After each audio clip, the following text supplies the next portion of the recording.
Hallelujah. बैठिए आप लोग।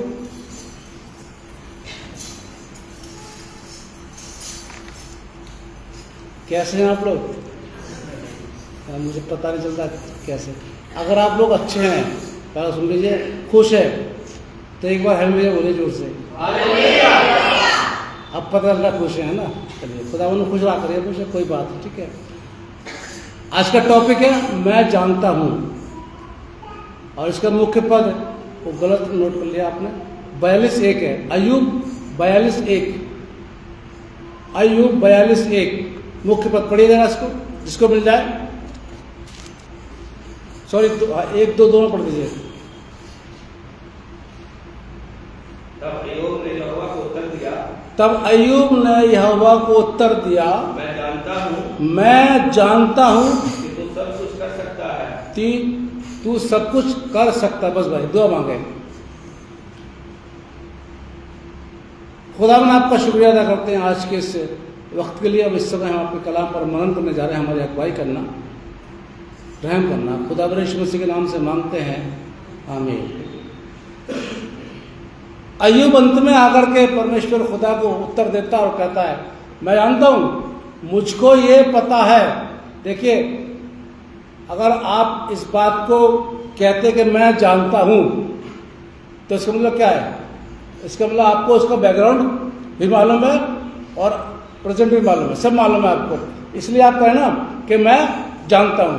क्या जानता हूं? कि तू सब कुछ कर सकता है। ये होता भरोसा।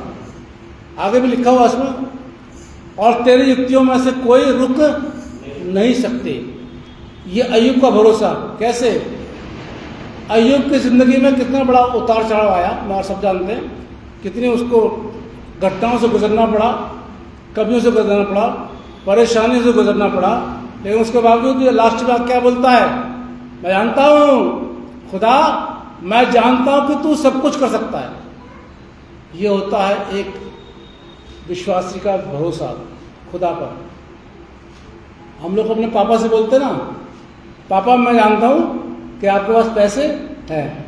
उसको भरोसा है बाप के ऊपर, बोलते का वो, मैं जानता हूं कि आप ऐसा मेरे लिए कर सकते हैं। यही विश्वास, यही भरोसा मेरा और आपको खुदा के ऊपर होना चाहिए कि मैं जानता हूं। एक अमीर के खेतों में बहुत सुंदर सुंदर पेड़ लगे हुए थे। जरा ध्यान से सुनिएगा इसको। बहुत खूबसूरत पेड़ थे उसके खेत में, और देखभाल करता था बहुत अच्छी तरीके से उसकी। उसका एक दुश्मन था। वो दुश्मन को अच्छा नहीं लगता था कि इसके अमीर के खेत में अच्छे अच्छे सुंदर सुंदर पेड़ लगे हुए हैं। उसने क्या किया कि रात को गया एक बारी आरी और कुल्हाड़ी लेकर के, तो सुंदर पेड़ को काटना शुरू कर दिया। रात भर हो गई काटते काटते। सुबह उसने देखा कि घोड़े पर 2 व्यक्ति आ रहे हैं। तो जब 2 व्यक्ति आ रहे तो जल्दबाजी में उसने जो कटा हुआ पेड़ था वो जल्दी से कटने दिया, और कटने के चक्कर में क्या हुआ, वो उस पेड़ के नीचे दब के मर गया। और मरने से पहले जब वो दोनों व्यक्ति पास आ गए तो कहता है, मैंने आप लोगों को देख करके ये जल्दी से पेड़ काट दिया। उन 2 व्यक्तियों में से एक खेत का मालिक था। खेत का मालिक बोलता है कि भाई तूने इस पेड़ को काटने के लिए सारी रात लगा दी। मैं अपने साथ में इसको लाया था पेड़ काटने वाले को। इस पेड़ की मुझे सख्त जरूरत थी, क्योंकि इस पेड़ की लकड़ी बहुत मजबूत है, और मैं इससे अपना घर बनाता। अब देख लो, तूने मेरा काम आसान कर दिया है। मैं तो इसको लेकर के आया था साथ में। मेरा चीजों, मेरी और आपकी जिंदगी के अंदर खुदा की योजना बहुत बड़ी मायने रखती है। खुदा की क्या योजना थी कि उसने बिना मेहनत के पेड़ को कटवा दिया। ये बड़ी गंभीर सवाल बोल रहा हूं आपसे मैं। बड़ी मेहनत से बचा दी उसकी मेहनत। वो भी कह रहा, मालिक तूने मेरी मेहनत बचवा दी, मेरा पैसा बचवा दिया, और सारी रात तूने इसको पेड़ को काट के मेरा काम आसान कर दिया। यही बात होती है खुदा के और मेरे आपके जीवन के अंदर। हम और आप शिकायत कर सकते हैं खुदा से, अरे ऐसा हो गया, ऐसा कर दिया खुदा आपने, ऐसा क्यों कर दिया आपने। हम कर सकते हैं, हम लोग सोचते हैं राइट है, करना चाहिए, कोई बात नहीं। लेकिन खुदा की योजना कुछ और ही होती है। हम अपनी तरफ से कुछ और सोचना शुरू कर देते हैं, अपने बच्चों के लिए, अपने लिए कुछ सोचना शुरू करते हैं, लेकिन खुदा का समय नियुक्त होता है, कब, कैसे, किसको क्या देना है, और खुदा अपने तरीके से करता है। चाहे वो किसी के द्वारा करवाए, जैसे उस पेड़ को काटने के लिए किसी को भेज दिया, कट गया, काम हो गया, उस मालिक का काम हो गया। उसको क्या चाहिए था? पेड़ चाहिए था, पेड़ मिल गया। यही मेरे और आपकी जिंदगी में होता है। खुदा हमारा फैसला, आखिरी फैसला खुदा के हाथ में होता है कि हम क्या करें। नीति वचन और 21 जरा पढ़िए, नीति वचन 21-35 जरा निकालिए। हमें ये बाइबल याद दिलाती है, नीति वचन 21-35।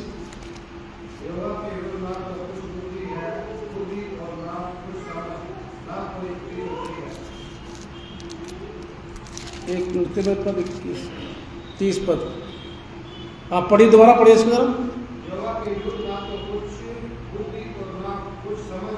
यहोवा के खिलाफ, खुदा के खिलाफ ना तो कुछ बुद्धि और ना कुछ समझ, आगे और ना कोई युक्ति, ना कोई उपमान। खुदा के सामने हम इंसानों की कुछ नहीं चलती। चला लीजिए, चाहे बस भाई, चाहे कितना बड़ा धर्मी क्यों ना हो, कितना बड़ा धर्मी क्यों ना हो, लेकिन खुदा के सामने धर्मी की बिल्कुल नहीं चलेगी। खुदा अपनी चलाएगा, खुदा अपने तरीके से अपनी चलाएगा, आप माने या ना माने। यिर्मयाह 51 पद 1 पढ़े जरा। यिर्मयाह 51 पढ़ा गया था, पद 1। यहोवा यूं कहता है, मैं बेबीलोन के और लेब कौम के रहने वालों के विरुद्ध एक नाश करने वाली हवा चलाऊंगा। ये खुदा भविष्यवाणी कर रहा है, खुदा लोगों से कह रहा है, उन लोगों से कह रहा है कि मैं ऐसा तुम्हारे लिए करूंगा। उसके बाद भाई पद 29 जरा पढ़े इसी का यिर्मयाह 51-29 पद।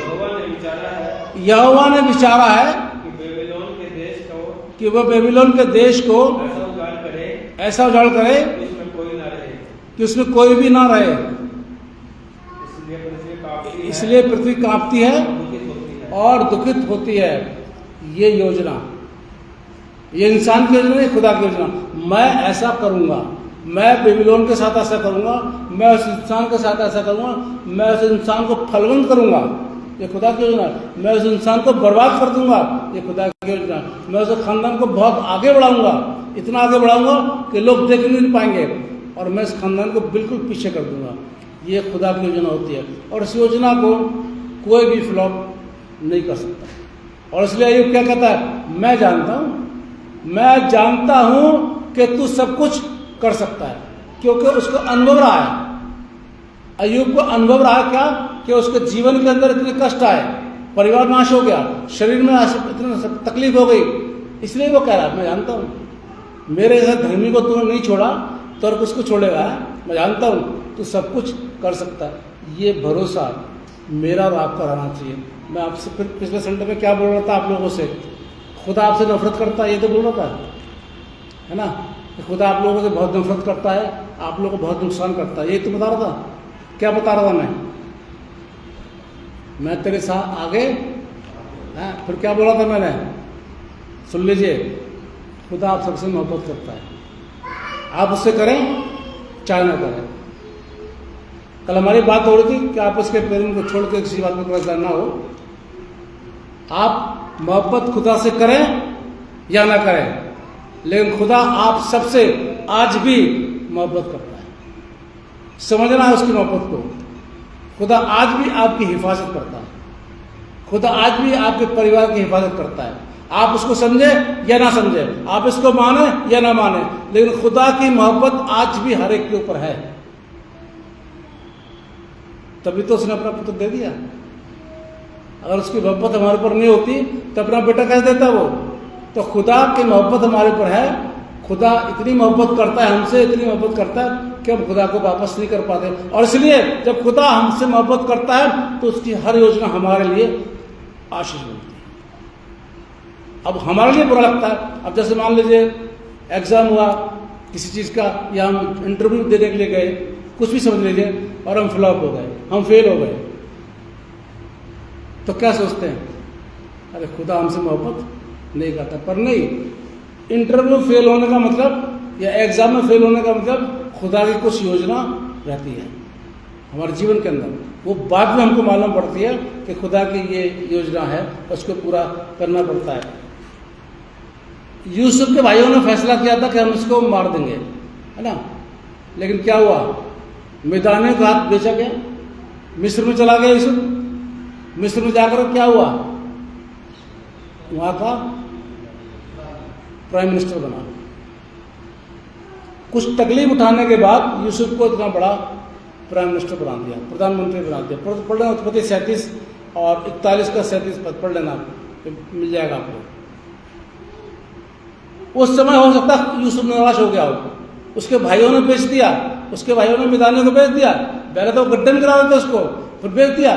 यूसुफ हो सकता मायूस हो गया, अरे मेरे भाइयों ने मुझको बहुत धोखा दिया, मेरे सगे भाइयों ने मुझे धोखा दिया, एक जरा सी बात कर ली मेरे भाइयों ने मुझे धोखा दिया। लेकिन आगे कितना बड़ा बड़ा, पोतीफर की पत्नी ने उसके ऊपर इल्जाम लगा दिया है, 17 साल तक वो जेल में रहा झूठे केस में। मायूस हुआ होगा, हो सकता हो गया हो, लेकिन खुदा की वो योजना थी कि मिदाने का से बेचा जाए और वो मिस्र में आए और पोतीफर की पत्नी उस पर दोष लगाए और मैं उसको जेल में भेजूं और जेल में वो आश्चर्यक्रम करे, आश्चर्य करने के बाद वो वहां के राजा को नजरों में आ जाए। ये सपन का बताता जी, ये दर्शन जो है, ये सपना देखते हो उसका अर्थ बताता है। ये योजना खुदा की थी कि सारी प्लानिंग करी, करने के बाद में वहां पहुंचाया गया और उसके बाद यूसुफ को पूरे देश का प्रधानमंत्री बनाया गया। और वहां का राजा क्या बोलता है, मैं खाने की चिंता रहेगी उसमें रहेगा, बस मुझे पता है मैं खाना खाऊंगा, बाकी मुझे नहीं मालूम, बाकी सब कुछ तू कर। ये होती है योजना खुदा की। अगर मैं और आप, हम लोग साधारण लोग को ज़्यादा ऐसे नहीं, यूसुफ की तरह नहीं है हम लोग आम लोग हैं, हम लोग का विश्वास कमजोर पड़ जाता है। कब, जब इतनी बड़ी समस्या, इतनी बड़ी परेशानी हमारे जीवन के अंदर आती है तो हमारा स्वाभाविक बात है, हमारा विश्वास कब पड़ जाता है, क्योंकि हम लोग बहुत आम आदमी लोग हैं, इतने बड़े धर्मी लोग नहीं हम लोग। लेकिन फिर भी मेरा अजीजों, अगर जिंदगी में कभी भी आपके जीवन में घटी दिख रही है, नुकसान दिख रहा है, नर्वस मत होइए, उस नुकसान से हो सकता है कि खुदा आपको बहुत बड़े फायदे में लेके चला जाए, आपके लिए योजना बना रहा है आपके खानदान के लिए। एक बात तो रही थी कि एक बच्चा मेरे पास आता दुआ कराने के लिए, उसको डॉक्टर बनना था, मैं दुआ कर देता था उसके लिए, कोई बात नहीं, फोन पे भी कई बार उसने करवाई दुआ, मैं कर दिया करता था। एक बार यहाँ भी आ गया था, वो यहाँ भी करा मैंने उसके लिए, लेकिन वो डॉक्टर नहीं बना, नीट वगैरह सब में फेल हो गया, वो पहुँच नहीं पाया वहाँ तक, नर्वस हो गया। मेरे फ़ोन किया उसने, पास्टर जी आपने भी दुआ करी, मैंने भी करी, लेकिन मैं फेल हो गया, आगे बढ़ नहीं पाया, ऐसा मेरे साथ क्यों हुआ। मैंने कहा भाई वो तो मुझे भी नहीं पता, ये खुदा ही जानता है कि ऐसा तुम्हारे साथ क्यों हुआ, लेकिन हो सकता है खुदा आपको इससे बेहतर बनाना मांग रहा हो। और ऐसा हुआ। बाहर से कोई उसका दोस्त था, वहाँ से कॉल आई उसके लिए और वो बहुत अच्छी कंपनी के अंदर डायरेक्टर की पोस्ट मिली, वो अच्छा पढ़ा लिखा था, अच्छे एजुकेटेड थी उसकी, अच्छी इंग्लिश थी उसकी, और डायरेक्टर बन गया। उसके बाद उसने मुझे बताया कि पास्टर जी मैं ऐसे बन गया, और डॉक्टर में तो मुझे ऐसी सैलरी वगैरह नहीं मिलती, लेकिन यहाँ तो मालिक हूँ। उस तरीके से ये होता है खुदा की योजना। उस समय निराश हो गया था बच्चे, बहुत निराश हो गया था, आना को फ़ोन भी नहीं करता था, फिर मैं बस पास्टर जी क्या करूँ, मैं इतनी मेहनत मैंने करी, रात दिन कर दिया, मैंने पैसा इतना बर्बाद किया, लेकिन मैं वो नहीं बन पाया। बाद में 1 साल के अंदर वहाँ का डायरेक्ट बना हुआ। अब पता नहीं है कि नहीं है, 2-3 बार उसके बाद तो फ़ोन आना बंद हो गया। वो हो जाता है ऐसे, जब वो थोड़ा सा आदमी ऊँचा चढ़ जाता है तो छोटे वाले पादरी को भूल जाता है ना, तो मैं तो वैसे छोटा पादरी हूँ। खैर खुदा ने बरकत दी उसको, अच्छी बात है, जहाँ भी वो खुश रहे हो। लेकिन खुदा की योजना मेरे और आपके जीवन में कभी कभी नेगेटिव पैदा करती है। हमें लगता है अब सब खत्म हो गया, लेकिन उसके बाद धीरे धीरे पॉजिटिव में आ जाती है। जैसे कि वो पेड़ को काटने के लिए रात को उसने मेहनत कर दी, उसका पैसा बच गया और लेबर को उसने वापस कर दिया और वो पेड़ कटाया उसको मिल गया। ये होती है खुदा की योजना। आगे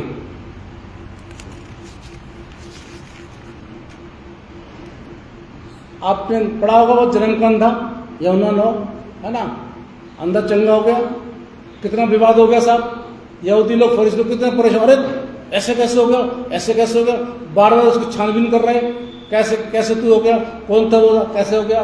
वो कहता भाई सुनो, वो तो पापी है, उस पापी ने तुझे ठीक किया।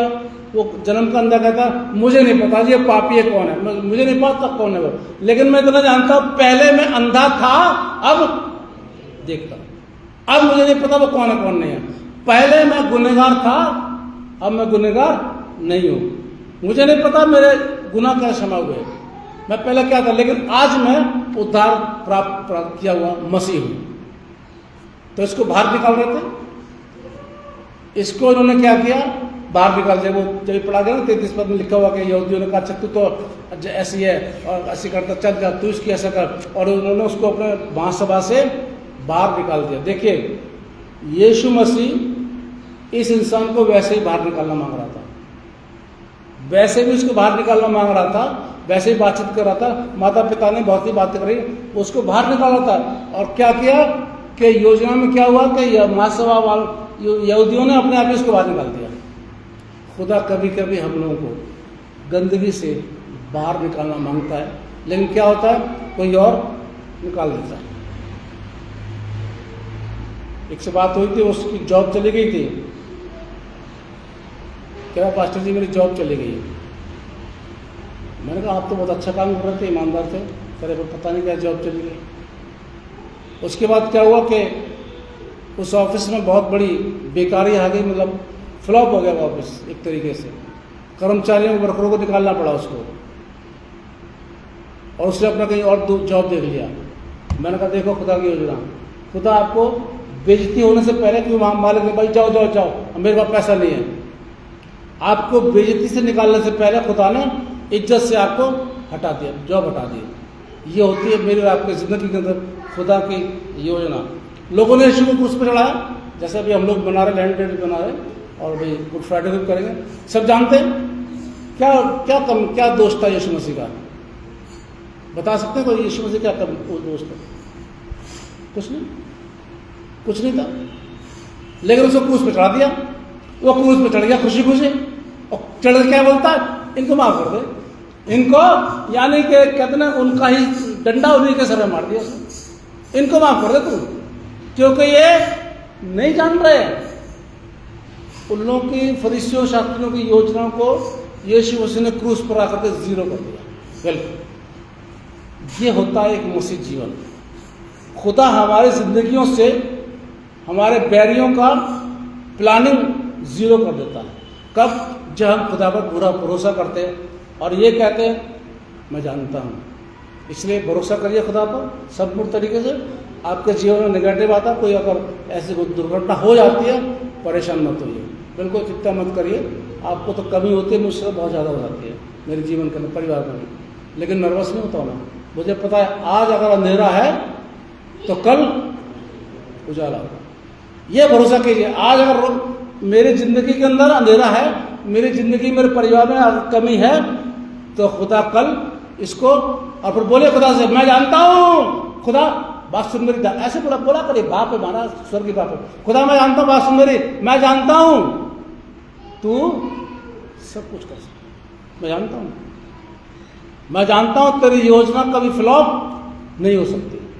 मैं जानता हूँ कि आज मेरे जीवन के अंदर कोई कमी है तो कल तू मेरे जीवन की उस कमी को दूर करेगा। मैं जानता हूँ। हर मसीह का ये भरोसा होना चाहिए। फिर से ध्यान से सुनिए, खुदा आप सबसे बहुत मोहब्बत करता है, इतनी मोहब्बत करता है कि मैं बता नहीं सकता। बच्चों से, परिवार सबसे मोहब्बत करता है। इसलिए जिसे कान वो सुन ले कि खुदा कलाम मसीह समाज से क्या बोलता है। मैं जानता हूँ कि तू सब कुछ कर सकता है। आइए हम दुआ मांगें।